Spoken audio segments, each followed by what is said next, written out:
বন্ধুগণ নমস্কার, আমি শীতাংশু বলছি। আজকে একটা ইন্টারন্যাশনাল নিউজ নিয়ে আলোচনা করব।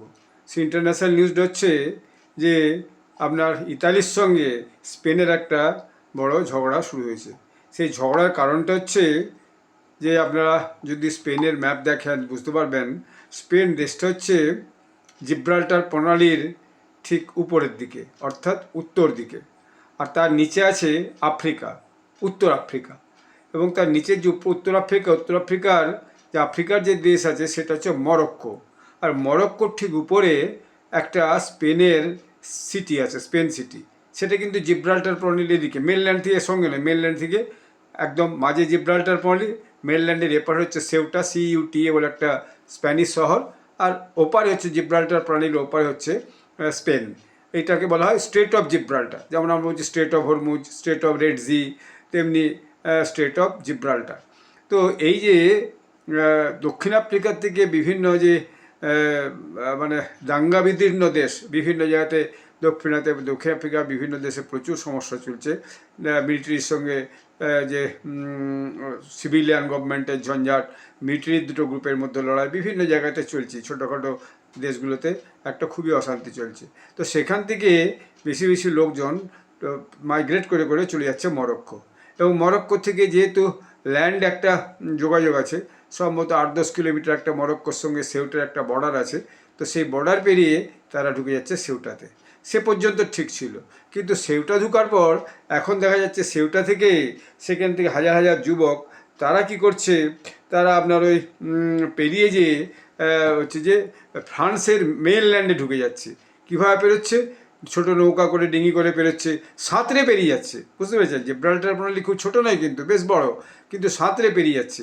সিওটা থেকে সাঁতরে পেরিয়ে স্পেনের মেনল্যান্ডে ঢুকছে হাজার হাজার যুবক।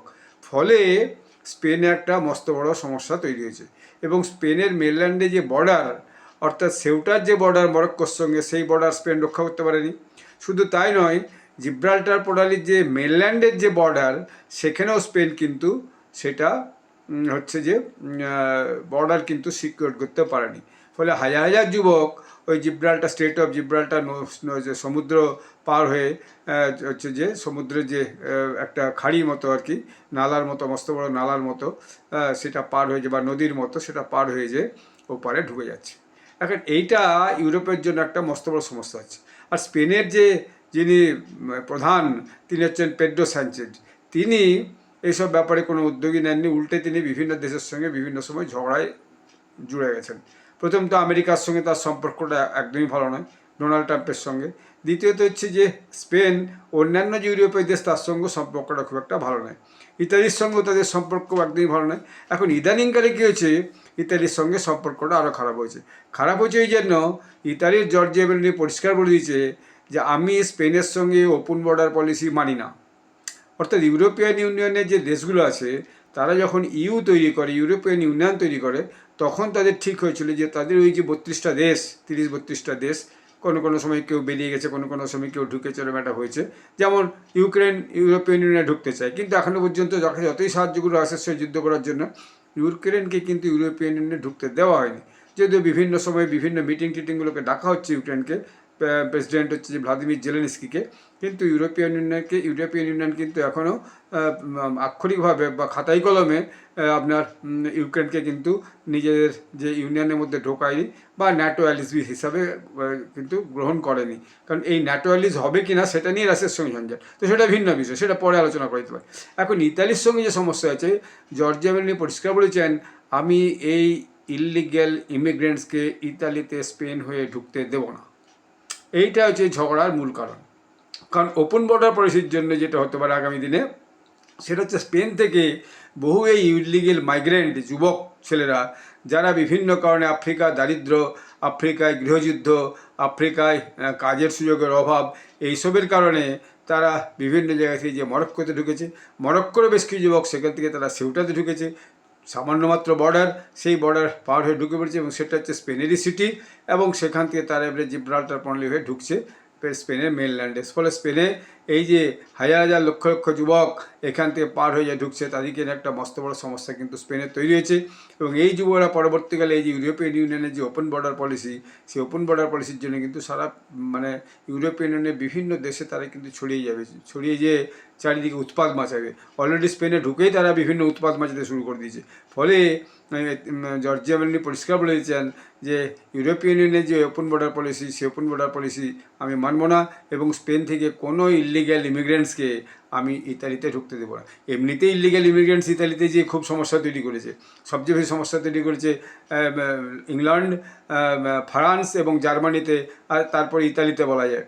ফলে ইলিগ্যাল ইমিগ্রেন্টস আমি একটাকেও ঢুকতে দেবো না। তো এইটা নিয়ে ওই যে স্পেনের যিনি প্রধান সানচেজ, পেড্রো সানচেজ, তার সঙ্গে জর্জিয়া মেলোনির এক প্রস্থ বাকবিতণ্ড হয়েছে। ফলে ওখানে বিষয়টা আস্তে আস্তে উত্তপ্ত হচ্ছে, এবং জর্জিয়া মেলোনির দেখা দেখি অন্য দেশেরাও ভাবতে শুরু করেছে আমরা কী করব।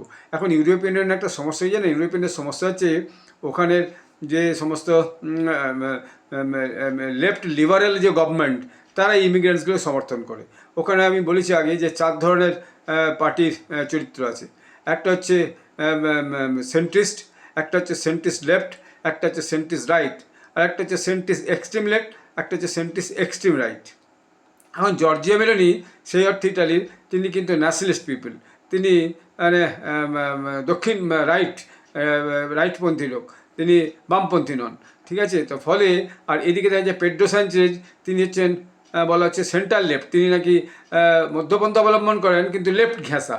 ফলে এরা অনেক ক্ষেত্রে এই যে ইমিগ্রেন্টসে তারা কিন্তু প্রশ্রয় দেয়। আর ইউরোপিয়ান ইউনিয়নের ওই সমস্ত দেশগুলো ইমিগ্রেন্টসে প্রশ্রয় দেওয়ার আরেকটা কারণ আছে, যেটা যেমন অন্যান্য দেশেও আছে, অস্ট্রেলিয়া বলুন, নিউজিল্যান্ড বলুন, আমেরিকা বলুন, সব জায়গাতে, যে ওখানকার যুবকযুবীরা কর্মবিমুখ হয়ে গেছে।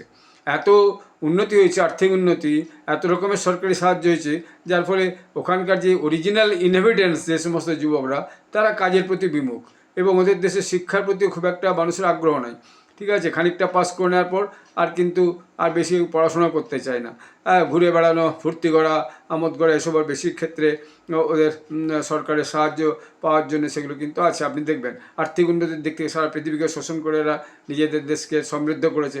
এখন সেই জালেই তারা এখন ফেঁসে গেছে, এটা বলা হচ্ছে। বিভিন্ন অ্যানালিস্টরা এই কথাই বলছে যে ইউরোপিয়ান ইউনিয়নের এবং এই যে সমস্ত দেশগুলোর সমস্যা হচ্ছে, এদের ওখানে এরা মাইগ্রেন্ট মানুষকে এই জন্য চায় ওখানে লেবার হিসেবে কাজ করার জন্য, যেহেতু লেবার হিসেবে কাজ করার লোক খুব কম।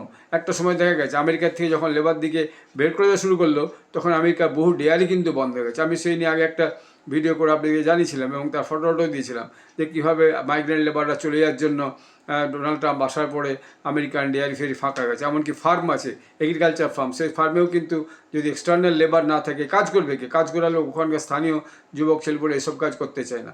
ফলে এরা অনেক ক্ষেত্রে মাইগ্রেন্ট দিকে হচ্ছে যে পছন্দ করে বা ঢুকতে দেয়, এন্ট্রি দেয়। কিন্তু এই যে ওপেন করে দিয়ে একদম লক্ষ লক্ষ হাজার হাজার মাইগ্রেন্টকে সেখানে ঢুকিয়ে নেওয়া, এবং সেখানে যেভাবে সমস্যা তৈরি হচ্ছে, কদিন আগে বার্লিনে কত বড় সমস্যা হয়েছে দেখেছেন তো? বার্লিনে ভয়ানক হচ্ছে যে মানে উগ্রপন্থী আনার মতো একটা ব্যাপার ঘটেছে, বেশ কয়েকজন মারা গেছে, এবং ফ্রান্সেও বিভিন্ন সময় এই জাতীয় সমস্যা বেড়েই চলেছে।